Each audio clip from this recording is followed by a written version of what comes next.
Welcome to episode 8 of our New York-Panama Canal cruise travel series.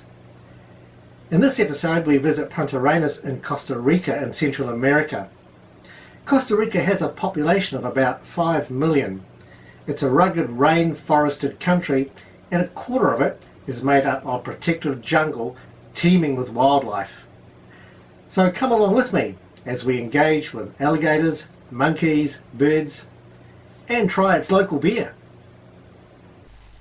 It's 2-day sailing from Panama to Puntarenas, which is 90 kilometres west of San Jose, the capital of Costa Rica.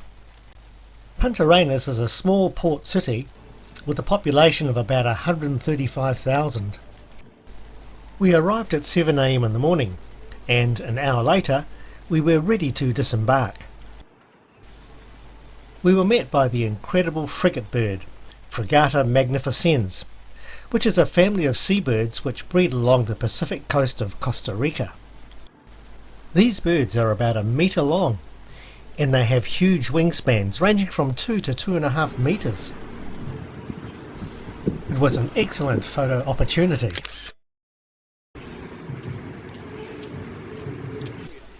We had pre-booked a private tour from a company called Thumbs Up to give us the highlights of Puntarenas. The cost was $75 US each and proved to be excellent value for money as well as a great experience. Mangrove, the river close to city wildlife, to city animals, birds. Unfortunately, Susan couldn't make the tour, but she did get off the ship to have a quick look around and take a few pictures to remind her that she had been there. By coincidence, Susan's friend Carolyn came on the tour, and that's her in front of me, and we hung out together. The Thumbs Up travel contractor was Still Travel, and the driver was Mario, who took us into his van and introduced us to our guide Roxana. She gave us an intro to Costa Rica and briefed us on money matters. On the way out from the port I spotted a group of spiny-tailed iguanas chilling out on a vacant lot. From the port we would travel to Esparza, then head out to the jungle with a brief stop to see some monkeys, stop by a souvenir shop, see some macaws, take our Jungle River cruise, head up to the mountains to a restaurant with panoramic views of the region, then return to the port. In all, a 4-hour journey covering a distance of about 150 kilometres. Esparza has a population of about 25,000 and was founded in 1574 and is Costa Rica's second oldest city. It's hot and muggy there, so take plenty of water. The locals are lovely, and we had a chance to visit the historic Esparza Catholic Church, with of course a rundown by our guide Roxana. This part is very nice. It's a common Plaza. This part is very nice. It's a common. Departing from Esparza, 30 minutes later we made a stop at the side of the road at a place known to be frequented by the white-faced capuchin monkey.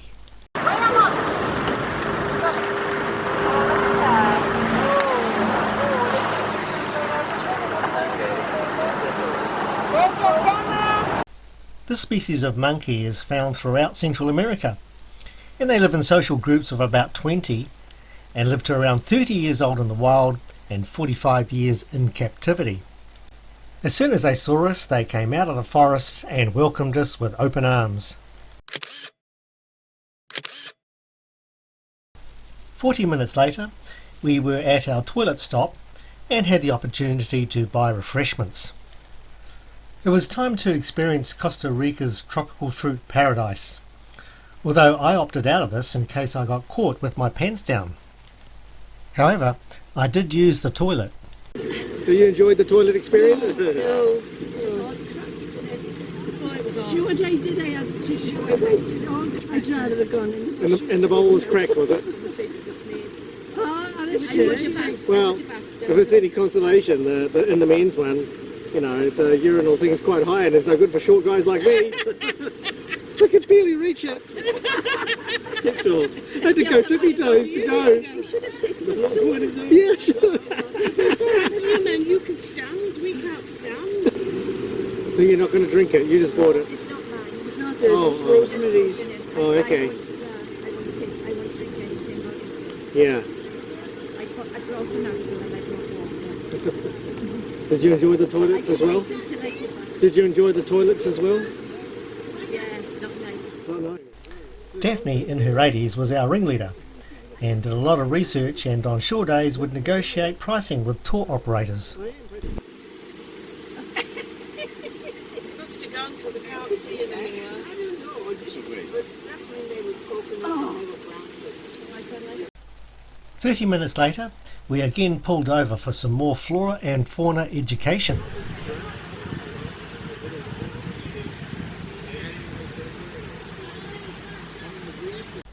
This was a macaw stronghold.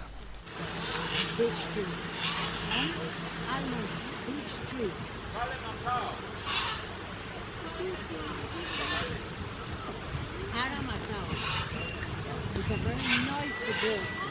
Roxana explains what the birds are doing in the almond tree. Inside is a nut, almond beech nut, and they open with the mouth and eat the nuts. That is the reason that all the time they fly in this area.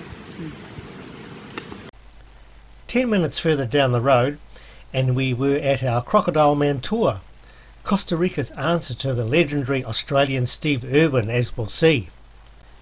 Entrance fees were included in our tour price. The term Pura Vida has been present in Costa Rica's vocabulary for over 50 years. It means pure life or simple life. Costa Ricans use this term to say hi, goodbye and everything's cool.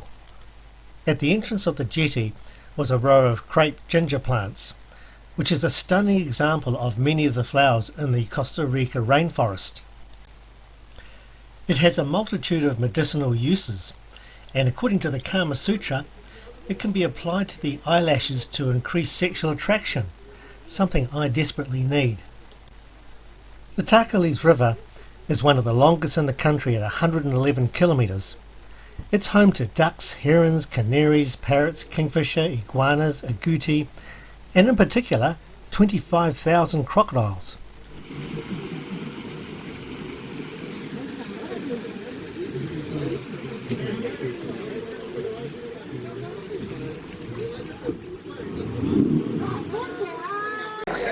The name of that big guy, 1 o'clock, is tornado. That's the attitude.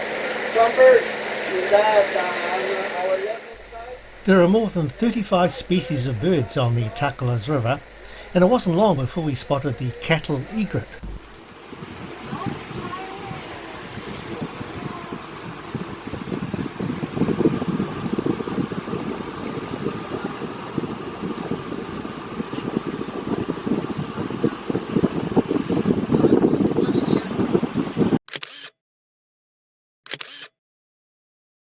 The snowy egret is very similar looking but has a grey beak. Here, a great blue heron on the right is hanging out with a cattle heron on the left. Here's another shot of the great blue heron. High up in the trees was a yellow-headed caracara. We passed a couple of sacred cows. They have a god, the Brahma god. In Costa Rica is also sacred. It just amazed us how incredibly in tune with the jungle our guide and driver were. Next minute we pull up to the bank and they had spotted a blunt-head tree snake high up in the banana palm.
Then, to our astonishment, Crocodile Man leapt out of our boat.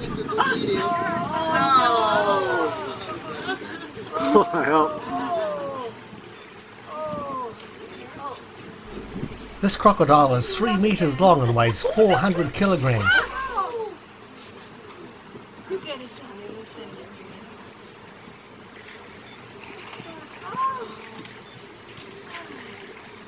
If that wasn't enough, Crocodile Man then stood in the crocodile-infested waters, and then was pursued by 2 crocodiles. We went further upstream and located a 6 metre, 400 kilogram crocodile. Crocodile Man jumped out of the boat again and manoeuvred the croc so that the tail was pointing toward the boat. Then he dragged the croc's tail onto the boat to give us the best possible croc experience.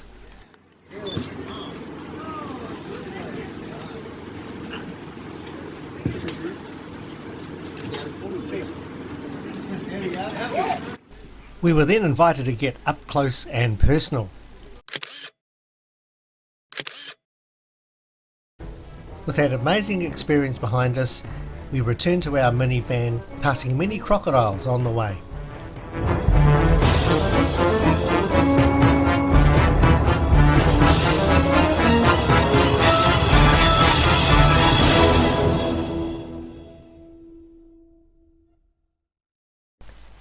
Our final destination for the day was the Tico restaurant.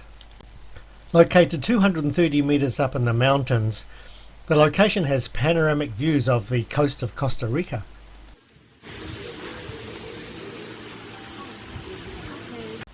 In the distance we could see our cruise ship.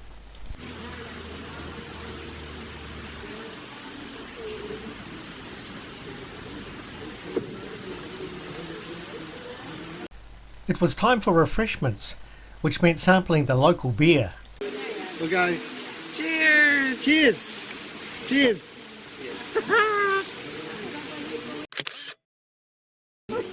Did some generous Asian person donate that beer for you, did they? Cheers! Thank you, Bob. Is it good? What's the verdict? Excellent, excellent. And Just- I'm not a drinker. That was nice.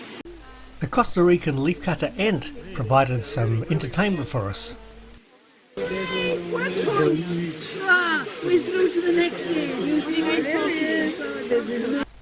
We had some complimentary coffee and then returned to the port. We hope you enjoyed a taste of Costa Rica, and you can see us again in our next episode, where we visit Puerto Quetzal in Guatemala. Just before boarding the ship we bought some souvenirs, and that night we set sail.